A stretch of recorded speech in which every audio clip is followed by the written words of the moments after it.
an all over Jaal. I have an example here of it. I have taken a similar motif. Now, if you are doing a Jaal formation, it is very important that the repeat is done in a systematic manner.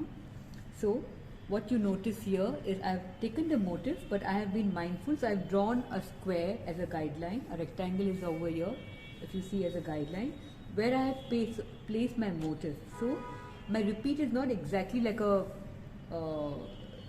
rectangular motif, but every time I pick up the flower, the remaining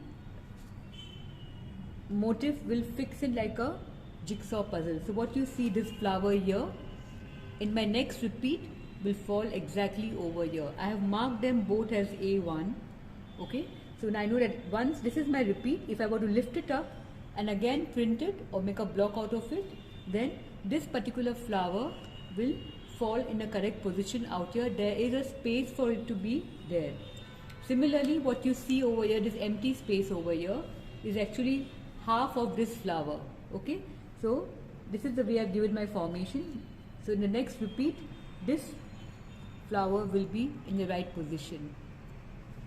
Similarly, you have to notice on the, so these are your y-axis. On the x-axis also, there is this B2 down over here, which in my next repeat, if it were to go up, would fall in synchrony over here. And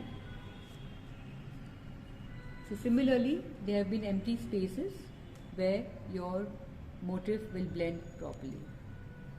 Okay, so this is how you have a Jaal formation.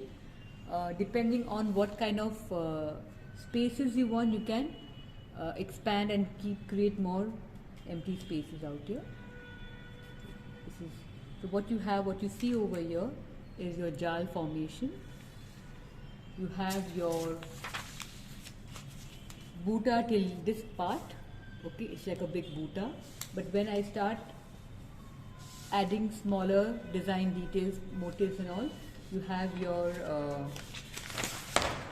bail. So I'm going to show you the bail out here. This, my paper is midway. Okay, so this is the bail which I have, which goes a lot more higher.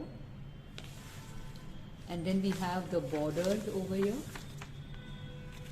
Okay, so you have your bail, your Buta, your Jaal all covered up.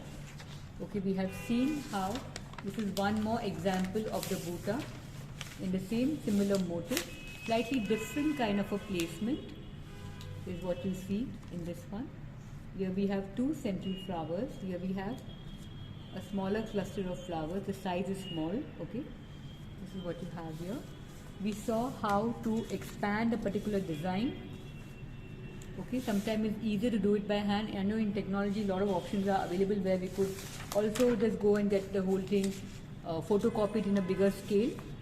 But if we were to convert a smaller motif into a big for a garment, you can actually work with a pattern out here. You can place your pattern. So if we were to recreate this on a particular say panel,